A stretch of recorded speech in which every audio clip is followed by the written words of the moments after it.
नास्ति स्मृतिरपि त्वयि अर्चनं चापि ते हस्तावञ्जलये कथा श्रुतिरतः कर्णोक्षिसम्प्रेक्षते सस्तत्यां व्यसनं शिरोनतिपरं सेवेन्द्रशेन ते तेजस्वी सुजनोऽहमेव सुकृति तेनैव तेजः पते। देवादिदेव श्री आदिनाथ भगवान की, संत शिरोमणि आचार्य भगवान गुरुदेव श्री विद्यासागर जी महाराज की, पूज्य आचार्य श्री समय सागर जी महाराज की।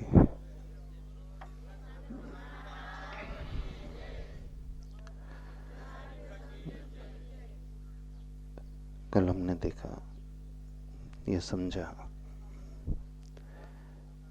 इस दुनिया को, संसार को बनाने वाला कोई नहीं होता है। ये दुनिया अपने आप बनी बनाई है। थोड़ा सा और आगे चलने की कोशिश करते हैं।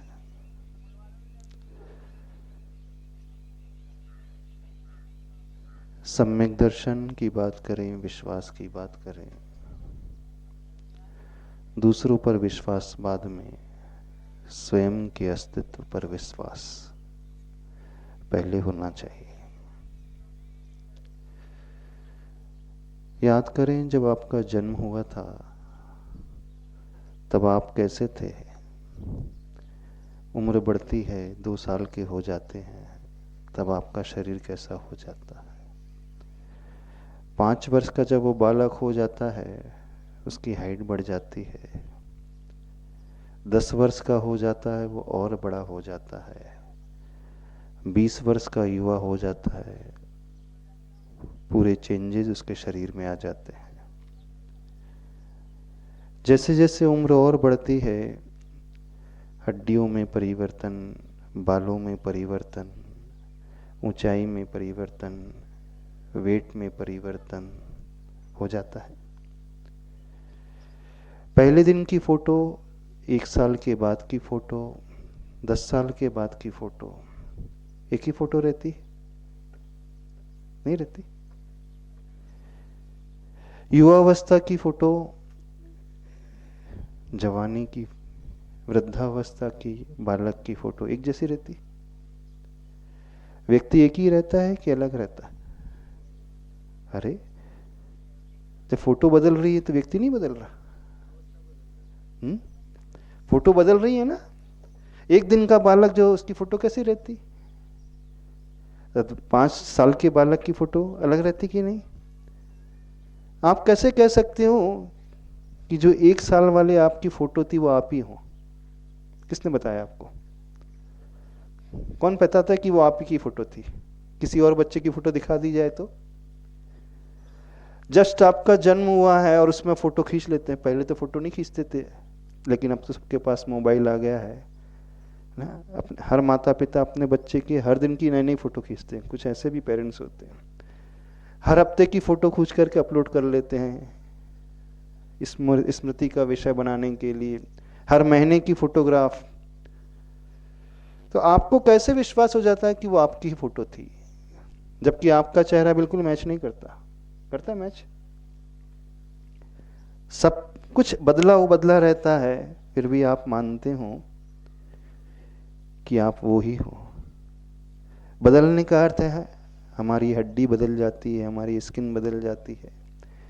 इवन मेडिकल साइंस में डॉक्टर्स लोग कहते हैं हर 5 साल में हमारे शरीर की सारी हड्डियां बदल जाती हैं।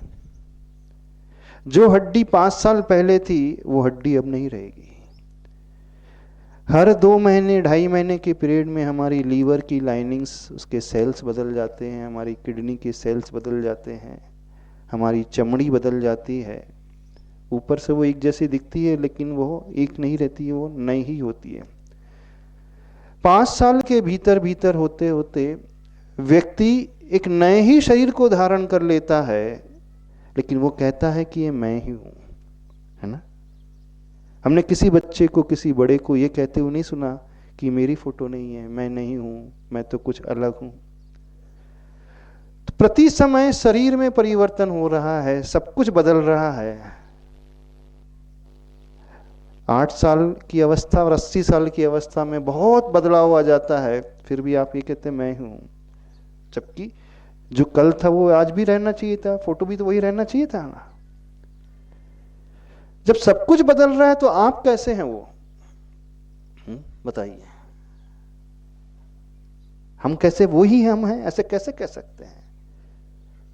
इस बेस पर हम कहते हैं शरीर बदल रहा है, चमड़ी बदल रही है, हड्डी बदल रही है, उसकी कोशिकाएं, उसके सेल्स बदल रहे हैं, लेकिन उस शरीर को जो चला रहा है वो तो वही है। एक संस्मरण सुनाते हैं, बहुत अच्छा घटनाक्रम है। आचार्य श्री जब रामटेक में थे, नागपुर से एक प्रोफेसर आचार्य श्री के दर्शन करने के लिए आते थे। फिजिक्स के प्रोफेसर थे, कॉलेज में पढ़ाते थे और आचार्य भगवान से बहुत सारी चर्चा करते थे। एक बार आचार्य श्री से विशेष उस फिजिक्स की चर्चा करने के लिए टाइम उन्होंने लिया और कहा कि मैं उस शनिवार के दिन आचार्य भगवान आपसे समय चाहता हूं। तो आचार्य श्री ने सहजता से कह दिया, ठीक है, देख लेना, दोपहर के समय देख लेना। तो वो जो वैज्ञानिक था, प्रोफेसर था फिजिक्स का, उसने कह दिया कि मैं अगले शनिवार को आचार्य भगवान आपके पास ठीक 2 बजे पहुंच जाऊंगा, मुझे आपसे बहुत सारी चर्चा करना है। बोले किस विषय में चर्चा करना है? बोले अपने विषय के, सब्जेक्ट के विषय में, फिजिक्स के विषय में। आचार्य भगवान का बहुत ज़्यादा इंटरेस्ट रहता था नए नए विषयों को सुनने का, नए नए विषयों को समझने का, आज का विज्ञान क्या कहता है। आचार्य भगवान ने सहजता से कह दिया, ठीक है, आ जाना। तो अगले शनिवार को वो 2 बजे पहुंचने वाला था, लेकिन पहुंचते पहुंचते उससे 3 बज गए। 3 बजे बहुत तेजी से दौड़ता हुआ आचार्य भगवान के सामने पहुंचता है, पसीना पसीना हो गया, और जैसे ही नमोस्तु करता है तुरंत आचार्य भगवान से क्षमा मांगता है कि मैं बहुत लेट हो गया, 1 घंटा लेट हो गया, मैंने तो 2 बजे आपसे वचन दिया था लेकिन नहीं आ पाया। तो आचार्य सिंह ने पूछ लिया क्या हो गया था? बोले मैं नागपुर से कार में निकला था, लेकिन बीच रास्ते में मेरी गाड़ी खराब हो गई थी, कार खराब हो गई, तो कार को सुधरवाने में समय लग गया, इसलिए 1 घंटे लेट हो गया। फिर आचार्य सिंह ने उस व्यक्ति से पूछा, अच्छा एक बात बताइए, कार आपको लेकर आई है कि आप कार को लेकर के आए हैं? क्या पूछा गुरुजी ने? कार आपको लेकर के आई है कि आप कार को लेकर के आए हैं?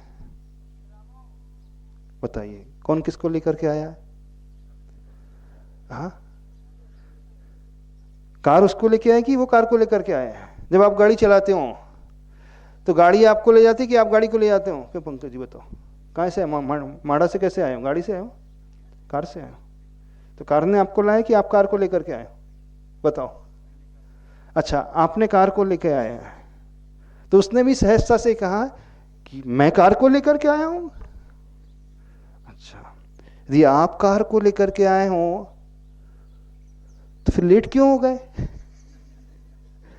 जब आप ही कार चला रहे थे तो देर क्यों हो गई? अब वो थोड़ा सा कंफ्यूज हो जाता है, बात तो सही है, यदि मैंने कार को लाया तो मैं तो कभी भी ला सकता था। तो फिर वो कहता है नहीं नहीं, कार मुझे लेकर के आइए। हाँ, तो कार उन्हें लेकर के आई, कौन किसको लाया? चलो आपसे पूछ रहे हैं। हाँ, सबके पास गाड़ी है, गाड़ी है, सबने गाड़ी चलाई होगी, अथवा गाड़ी नहीं होगी तो बस में तो बैठे होंगे सभी लोग, ट्रेन में बैठे होंगे, बस में। तो बस आपको चलाती है कि आप बस को चलाते हो? यदि आप ड्राइव कर रहे हो, मान लीजिए कोई भी गाड़ी, कौन किसको लेकर के आता है? क्या होगा इस प्रश्न का उत्तर? अब वह जो फिजिक्स का प्रोफेसर था वो सोच नहीं पा रहा था। थोड़ी देर तक वो बहुत शांत रहा, सोचता रहा क्या उत्तर दूं। वो कहता है यदि मैं कार को लेकर के आया हूं तो कभी भी आ सकते थे, और यदि वो कहे कि कार मुझे लेकर के आई है तो कार में बैठो, कार अपने आप चलने लग चाहिए था। तो फिर वो बोलता है नहीं, हम दोनों एक दूसरे को लेकर के आए हैं। ऐसा ये बात यदि समझ में आ जाएगी तो आपको बहुत बड़ा रहस्य समझ में आ जाएगा। आप गाड़ी चलाते हैं कि गाड़ी आपको चलाती है? कौन किसको चलाता है? बता सकते हो? कौन किसको चलाता है? शरीर भी एक गाड़ी है। अजंगमम जंगमने यंत्रम। ये अजंगम है, जड़ है शरीर, और हम इसे चलाने वाले हैं। चलाने वाले हैं कि नहीं? थोड़ा सा और आप इसको बात को आगे बढ़ाते हैं। आप कार में बैठे हैं और दुर्योग से, दुर्भाग्य से आपकी कार का एक्सीडेंट होने की संभावना दिख रही है। आगे से बहुत तेजी से कोई गाड़ी आ रही है और आपको लगने लगा है कि अब तो एक्सीडेंट होगा ही, तो आप किसे बचाओगे? अपने आप को कि गाड़ी को? बोलो, किसको बचाओगे? दोनों को? किसको बचाओगे? और कार आपकी एकदम न्यू, ब्रांड न्यू शोरूम से जस्ट निकली है और उस कार की कीमत है 50 लाख। और गलती ये हो गई, आपने भी इंश्योरेंस के पेपर साइन भी करके सबमिट नहीं किए। शोरूम से जस्ट निकली है और पहली ड्राइव लेकर के निकले हो, और दुर्भाग्य ऐसा कि वो एक्सीडेंट होने की संभावना नजर आ रही है। अब किसे बचाओगे? 50 लाख की कार को कि अपने आप को बचाओगे? गाड़ी को? दोनों को बचा ही नहीं सकते वो। अब टाइम ही इतना नहीं है कि हम दोनों को बचा लूं। हाँ, कैसे बचाएगा? जो ड्राइवर होता है ना, जब वो बस को ड्राइव करता है तो उसे एक प्रशिक्षण दिया जाता है। यदि एक्सीडेंट की पॉसिबिलिटी दिख रही है तो सबसे पहले अपने आप को बचा लेना, कूद पड़ना चलती गाड़ी से। हाथ पर ही टूटेंगे लेकिन मरोगे नहीं। हाँ, क्योंकि यदि गाड़ी का एक्सीडेंट हो गया, सामने वाले ट्रक से भिड़ गई, कोई भरोसा नहीं। और चलती गाड़ी से यदि कूदोगे तो थोड़ा हाथ पैर में चोट आएगी लेकिन जान बच जाएगी। ऐसी है ना? तो व्यक्ति किसको पहले बचाने की कोशिश करता है? स्वयं को। और कार यदि मर्सिडीज हो, 2 करोड़ की हो तो बोलो अब क्या करोगे? वैल्यू किसकी ज्यादा है? कीमत किसकी ज्यादा है? 2 करोड़ मर्सिडीज कार की कि उस व्यक्ति की? किसकी कीमत है ज्यादा?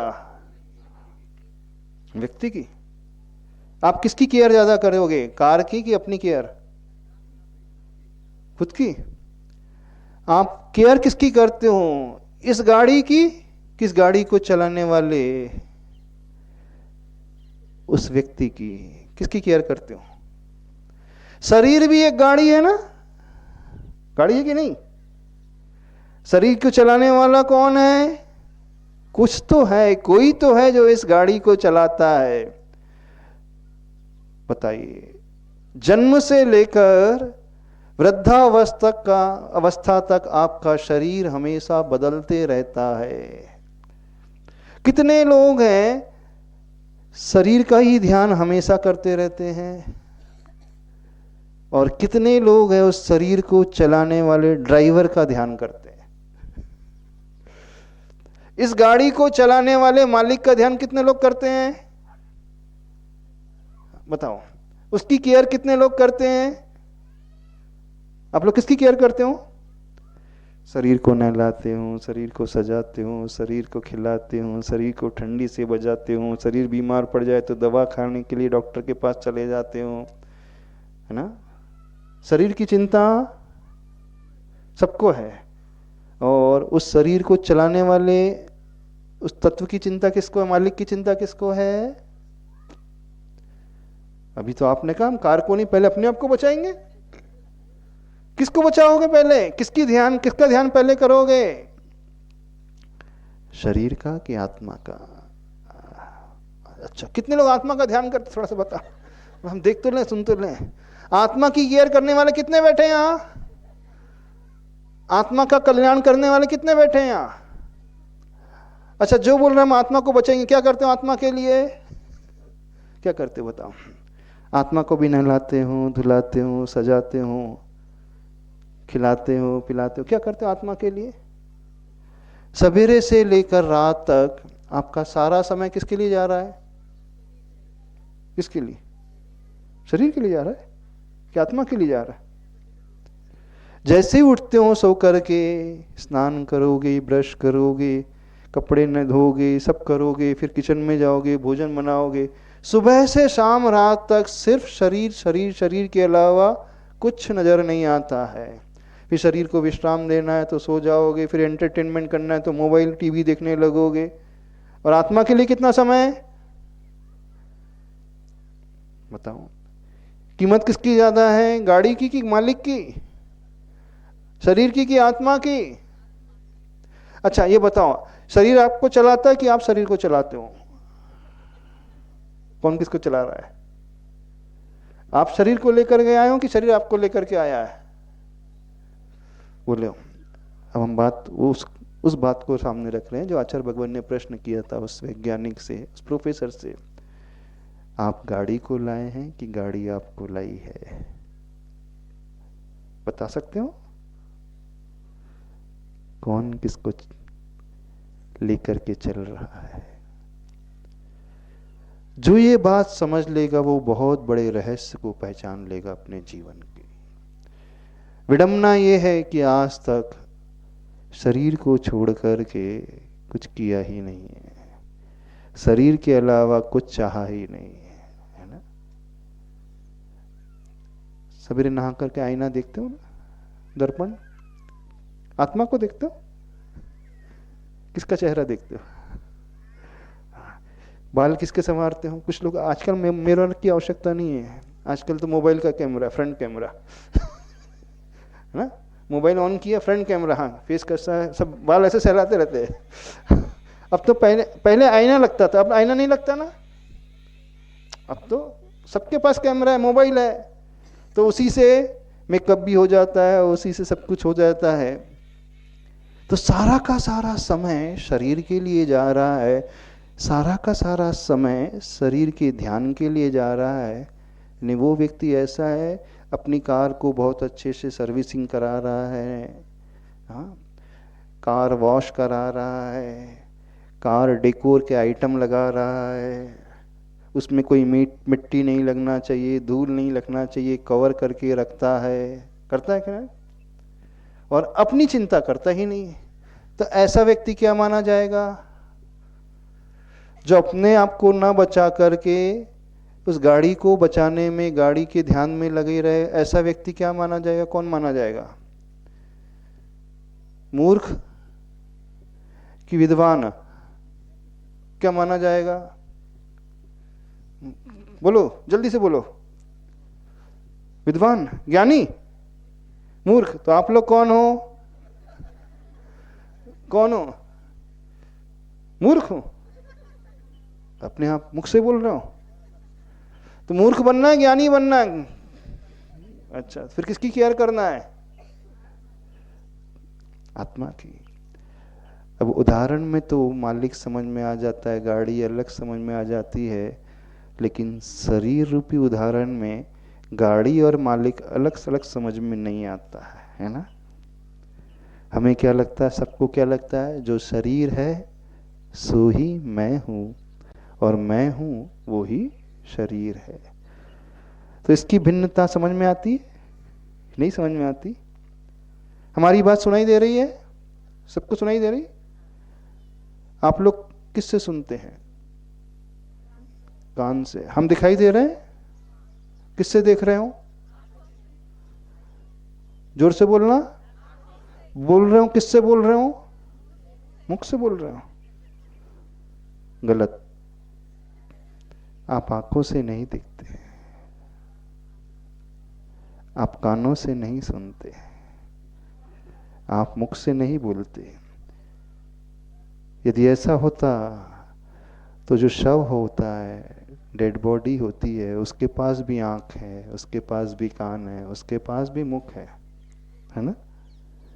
तो दिखती भी नहीं है डेड बॉडी, बोलती भी नहीं है, सुनती भी नहीं है। तो आप किससे देख रहे हो, किससे सुन रहे हो, किससे बोल रहे हो? बताइए।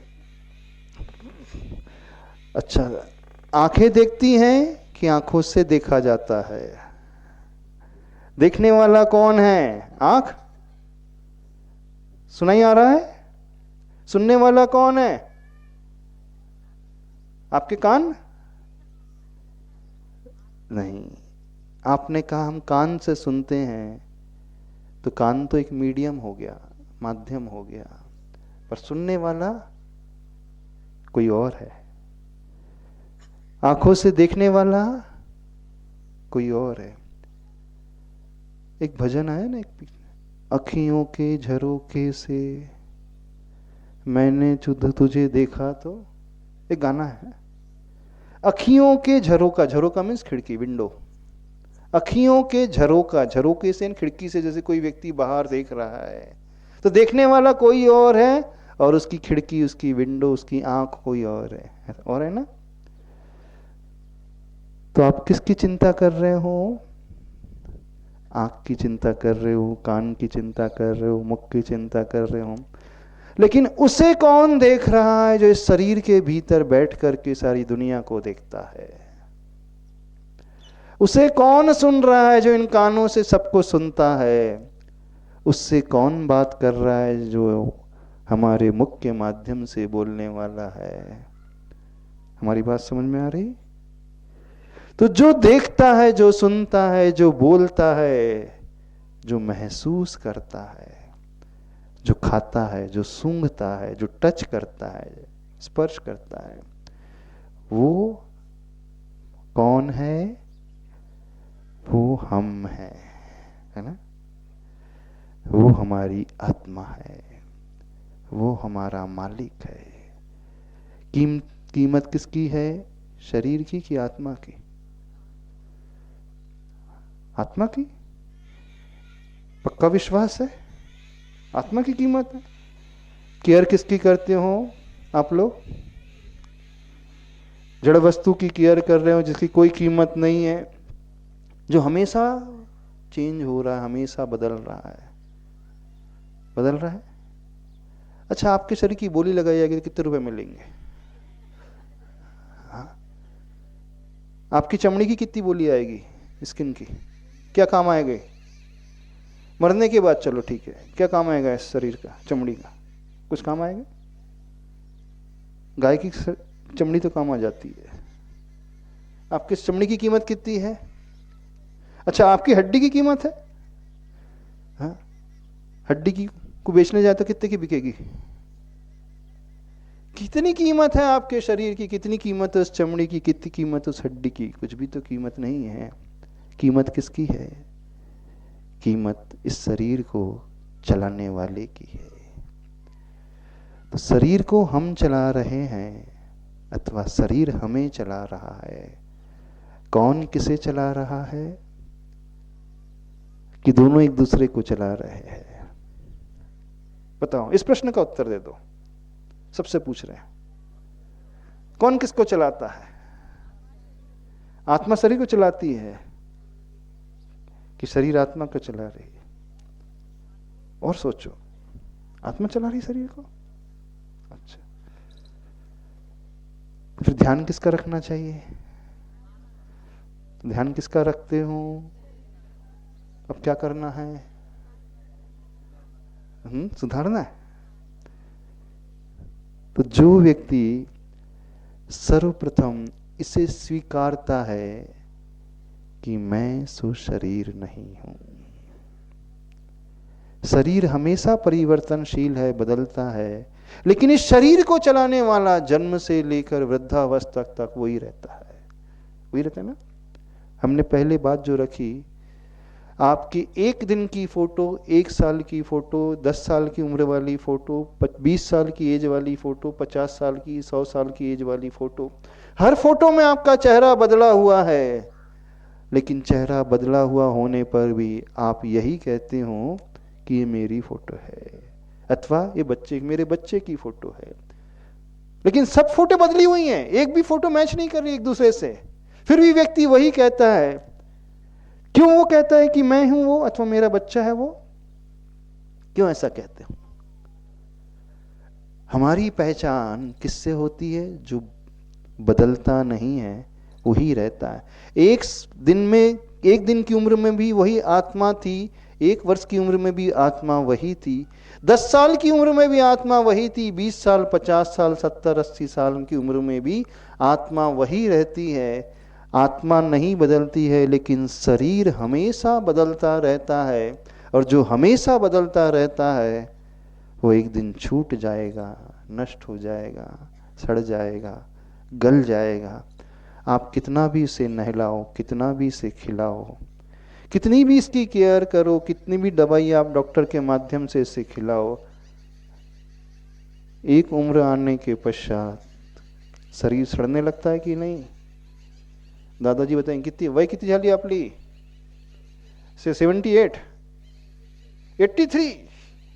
गजब का पुण्य, महावीर भगवान से 11 साल बड़े। महावीर भगवान तो 72 के थे, 72 के, आप 83 के। पुण्यशाली तो हो।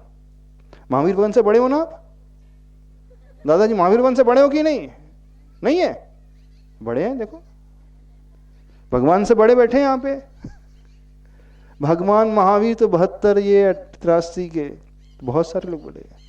तो चाहे 83 के हो जाओ, चाहे 90 के, चाहे 100 के हो जाओ, वो शरीर हमेशा सड़ने वाला है, गलने वाला है। लेकिन इस शरीर के भीतर जो बैठा हुआ तत्व है वो आत्म तत्व, वो आत्मा जो इस शरीर को हमेशा चलाती है, उसके अस्तित्व पर पहले विश्वास करना सीखो। ये ज्ञान जिसे हो जाता है, उसके जीवन की दिशा बदलना शुरू हो जाती है। जो ये समझ लेता है शरीर से मैं नहीं हूं, जो इस भेद विज्ञान को प्राप्त कर लेता है, वो फिर शरीर को गौण करके आत्मा की चिंता करना शुरू कर देता है। क्योंकि उसे समझ में आ गया वैल्यू मेरे शरीर से कहीं अधिक आत्मा की है, तो जो वैल्यूएबल होता है उसकी सुरक्षा मैं पहले करूंगा। आपके पास में अंगूठी, आपके हाथ में एक पीतल की अंगूठी है और एक हीरे की अंगूठी है, गोल्ड में, सोने में, किसकी रक्षा कर पाए अच्छे से करोगे? सोने वाली अंगूठी जिसमें 1 करोड़ का हीरा लगा है। ज्यादा बोल दिया? ज्यादा हो गया, ठीक है, 1 लाख का हीरा, चलो अब तो समझ। सोने की अंगूठी है, उसकी सुरक्षा ज्यादा करोगे कि पीतल वाले की? तिजोरी में किसे रखते हो? सोने की अंगूठी को, पीतल वाली अंगूठी को नहीं रखते हो। उसका ध्यान रखोगे, बार बार देखोगे सही है कि नहीं है। तो आपके शरीर रूपी गाड़ी में आत्मा जो बैठी है उसकी कीमत कितनी है? बहुत है। जिसे ये बात समझ में आ जाएगी कि मेरी आत्मा की कीमत मेरे शरीर से सबसे अधिक है, तो मैं उसकी चिंता पहले करूंगा, उसका ध्यान पहले रखूंगा। उसका ध्यान रखना अर्थात उसे मैं अच्छा बनाने की कोशिश करूंगा। गाड़ी की भी आवश्यकता है, गाड़ी की भी सुरक्षा रहना चाहिए, नो डाउट। शरीर की सुरक्षा रहना चाहिए। शरीर है तो शरीर में आत्मा भी रहेगी, लेकिन पूरी जिंदगी शरीर के लिए निकाल दें, ये तो बात समझ में नहीं आती। पर अधिकांश लोग 80 की उम्र में पहुंच गए, फिर भी खाने पीने, घूमने फिरने, ऐशो आराम में निकाल रहे हैं, है ना। अभी भी उन्हें ध्यान नहीं आ पा रहा है, अभी भी इस बात को नहीं समझ रहे हैं। सारा का सारा भोग लिया, सब कर लिया, नाती हो गए, पोते हो गए, सब हो गए, अभी भी इच्छाएं जो है वैसी ही बनी हुई है। अभी भी कल्याण करने का भाव नहीं आता है। तो कल्याण का भाव सिर्फ उसे ही आएगा जो इस बात को समझ लेगा कि नहीं, मेरी आत्मा सबसे कीमती है। यह बात समझ में आते ही उसके जीने का ढंग बदल जाएगा। उसके रहने का, उसके खाने का, पीने का, उठने का, बैठने का, देखने का, सोचने का सारा ढंग बदला हुआ होगा। ये सबसे बड़ा बेनिफिट, सबसे बड़ा फायदा होता है जब ये रहस्य की बात हमें समझ में आती है।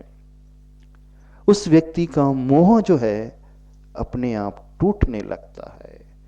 कब टूटने लगता है? जब वास्तविकता से परिचय होने लगता है। क्या परिचय? हर दिन के साथ मेरा शरीर बदल रहा है लेकिन मेरी आत्मा वही है, बनी हुई है। और एक दिन वो आएगा, मेरा शरीर छूट जाएगा। जब शरीर छूट जाएगा तो फिर क्या होगा? इस मालिक की क्या स्थिति होगी? बताओ, आत्मा की क्या स्थिति होगी? ये शरीर चला गया तो दूसरा धारण कर लेगा, दूसरा मिल जाएगा। कौन सा मिलेगा आपको? पता नहीं। अरे किसी नहीं पता।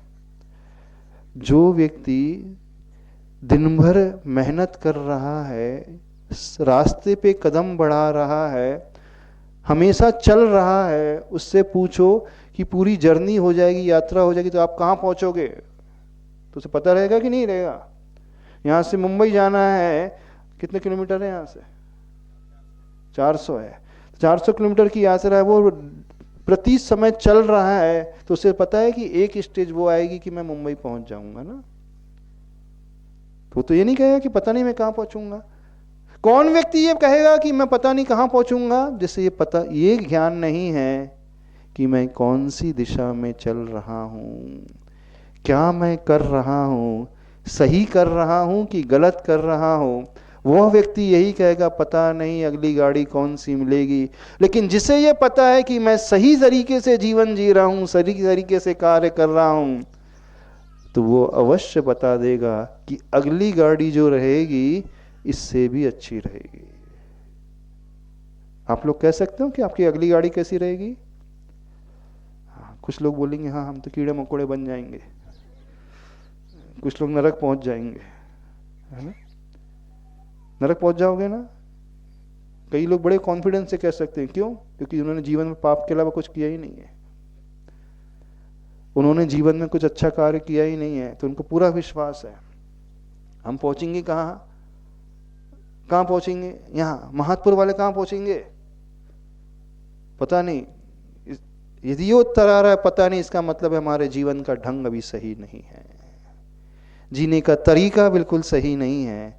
हमारा सारा समय जो है सिर्फ शरीर की देखभाल में जा रहा है, उसके अलावा कहीं नहीं जा रहा है। तो जिससे यह ज्ञान हो जाता है, धर्म उसके जीवन में उतर करके आता है। जिसे यह समझ पैदा हो जाती है, फिर वह व्यक्ति अपने जीवन के आचरण को बदल लेता है। वह व्यक्ति फिर अपने जीवन में गुरु के पास पहुंचता है, गुरु को अपनाता है। वह व्यक्ति अपने जीवन में फिर प्रभु को अपनाता है।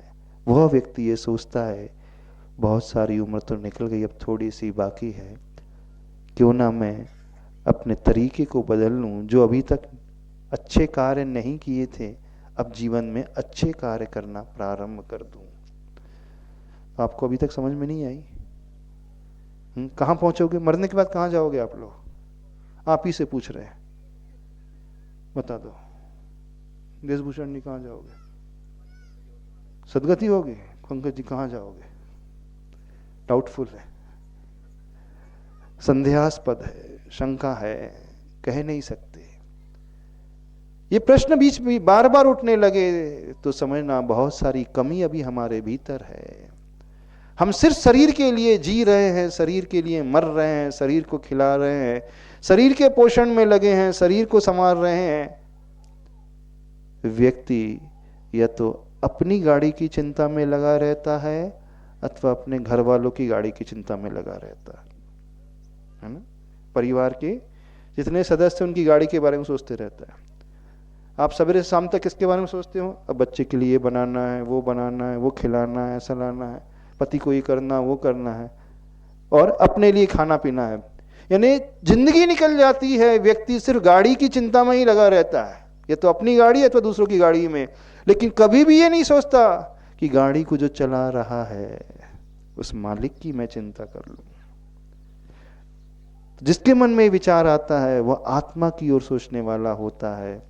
फिर उसके जीवन में धर्म उतर करके आता है, उसके जीवन में परिवर्तन आता है, उसके रहने का ढंग अलग तरीके के हो जाता है, उसका जीवन सात्विक होने लगता है, पापों से दूर होने लगता है, कषायों से ऊपर उठने लगता है, गलतियों को वो छोड़ने लगता है, अच्छे कार्यों को सत्कार्यों को अपने जीवन में अपनाने लगता है।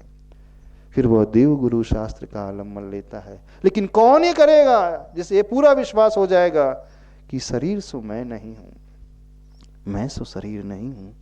हाँ, इस शरीर को मैं चला रहा हूं, लेकिन एकांत से भी नहीं चला रहा हूं। अभी मेरी अवस्था कैसी है, तो जैसे दूध में घी होता है ना, वैसा है। गाय के दूध में घी दिखता है, भैंस के दूध में घी दिखता है, दिखता है? किसी को दिखा है? पर घी कहां से पैदा होता है? दूध से ही। कैसे पता, कैसे विश्वास है आपको? दिखता नहीं, एक बूंद में एक बूंद भी घी नजर नहीं आएगा, लेकिन विश्वास है। कैसा मिला हुआ घी दूध में? कैसा है, कहां है, कौन से कॉर्नर में है? जो सबसे नीचे दूध रहता है उसमें घी रहता है, बीच वाले लेयर में, अपर लेयर में कहां रहता है घी? कहां रहता है? पूरे दूध में। तो दूध से घी बनाने के लिए क्या करना पड़ता है? उबालना पड़ता है, गर्म करना पड़ता है, फिर खटाई मिलाना पड़ता है, स्वाद को बदलना पड़ता है, फिर मंथन करना पड़ता है, फिर मक्खन बनता है, फिर उबालना पड़ता है, फिर उसमें से घी निकलता है। कितने बार तपाना पड़ा, कितने बार मथना पड़ा, कितने बार मिठास को छोड़ करके कड़वाहट को अपनाना पड़ा, खटाई को अपनाना पड़ा, तब कहीं जा करके उस शुद्ध घी की प्राप्ति होती है। ऐसे ही हमारे शरीर में हमारी आत्मा मिली है। हमारी आत्मा कहाँ है? कौन से कोने में? हृदय में, आंख में, कहाँ? कान में, पैर में, कहाँ है बताओ? जहां टच करने पे आपको दुख होता है, यहां भी टच करेंगे दर्द होगा, हाथ में करेंगे, पैर में करेंगे, सिर में करेंगे, तो जहां टच करके हमें सेंसेशन पैदा होने लगता है, वाइब्रेशन पैदा होने लगता है, जहां टच करके हमें अनुभव पैदा होने लगता है, सुख दुख का संवेदन होने लगता है, तो समझना वहां हमारी आत्मा के प्रदेश फैले हुए हैं। तो आत्मा को शुद्ध बनाना है तो क्या करना होगा? तपना पड़ेगा, कष्ट सहन करना पड़ेगा। तपने में अच्छा नहीं लगता, दूध को तपाने में अच्छा नहीं लगता, अग्नि देना पड़ता है, तब कहीं जाकर के दूध से विकृति बाहर निकलती है, अशुद्धि बाहर निकलती है। तो जो आत्मा की ओर ध्यान देगा वो क्या करेगा? इस शरीर को तपाएगा, इस शरीर से अच्छे कार्य करेगा, तो वह अपनी आत्मा को शुद्ध बनाने वाला हो जाएगा। उसके जीवन में धर्म उतर करके आएगा, उसके रहन सहन के ढंग में परिवर्तन आएगा, उसके देखने सोचने व्यवहार में परिवर्तन आ जाएगा। रहेगा तो शरीर में ही, लेकिन शरीर में रहते हुए भी वो 24 घंटा सिर्फ शरीर के लिए जिएगा, मरेगा नहीं, वो अपने लिए समय निकालने वाला हो जाएगा। बात समझ में आ रही है कि नहीं समझ में आ रही है? हाँ, तो आप लोगों को एक नियम लेना है। क्या नियम? 24 घंटे में से कितने घंटे आत्मा के लिए देंगे? बताओ। 5 मिनट? अरे कुछ समझ ही में नहीं आई इसकी, मतलब हमारी बात समझ में नहीं आई। आत्मा के लिए समय देने का अर्थ है पापों को वो कम करेगा, प्रभु का वो आलम्बन लेगा, गुरु भक्ति का वो आलम्बन लेगा, प्रभु भक्ति करेगा, देव दर्शन करेगा, देव पूजा करेगा, स्वाध्याय करेगा, अपने आचरण में समीचीनता लेकर के आएगा, ईमानदारी लेकर के आएगा, सत्यता लेकर के आएगा, हिंसा आदि पाप को कम करेगा, अच्छे आचरण को बनाएगा। तो समझना वह आत्मा रूपी इस घी को शुद्ध प्रक्रिया अपनाने के लिए तैयार हो गया, शुद्ध करने के लिए वह कर्मठ हो गया है, कमर कस के तैयार हो गया है। तो वो कर लोगे अपने जीवन में? तो बताओ, आप शरीर को लाए हो कि शरीर आपको लाया है? अभी हमारी अवस्था कैसी है? जैसे दूध में पानी मिला है अथवा दूध में घी मिला है, वैसे ही हमारी आत्मा और शरीर एक क्षेत्र होगा, संबंध को, संश्लेष संबंध को लिए हुए मिली जुली अवस्था में है। तो आत्मा का ध्यान करने का अर्थ है इस आत्मा को ऐसा ऊपर उठाना, अपने जीवन को बदलने के लिए एकमात्र यही एक रास्ता होता है। जिसके भीतर ये दृष्टि पैदा हो जाती है वहीं से उसका जीवन बदलता है। तो बदलना है कि नहीं? थोड़ा सा समय निकालना, दिन भर में सोचना, आज मैंने अपने आत्मा के लिए क्या किया। जब ये विचार अंदर पैदा होने लगेगा तो बहुत कुछ बदल जाएगा। अब ये समझ पैदा होते ही अब हमारे जीवन में महत्व होता है प्रभु का, भगवान का। समझ रहे हो कि नहीं समझ रहे हैं? जिसके मन में संकल्प पैदा हो गया, अब वो सब कुछ अच्छे कार्य करने लगेगा। लेकिन अच्छे कार्य करने के लिए रास्ता बताने वाला भी तो कोई चाहिए कि नहीं चाहिए? तो जो रास्ता बताने वाले होते हैं वे गुरु होते हैं। गुरु ही उसे सही रास्ता दिखा करके आगे बढ़ाते हैं। तो ये विश्वास पैदा करो, हमारा शरीर भिन्न है, हमारी आत्मा भिन्न है। शरीर हमेशा बदलता है लेकिन आत्मा वही रहती है। चाहे हम 1 साल के हों, चाहे 10, 20, 50, 100 साल के हों। शरीर बूढ़ा होता है लेकिन आत्मा बूढ़ी नहीं होती है। शरीर मरता है लेकिन आत्मा नहीं मरती है। शरीर छूटता है लेकिन आत्मा दूसरे शरीर को धारण कर लेती है। तो हम उस आत्मा की चिंता करना शुरू करें। शरीर के लिए जीकर बहुत कुछ देख लिया लेकिन कुछ सुख नहीं मिला। यहीं से जीवन अच्छा शुरू होता है। बोलिए आदिनाथ भगवान की।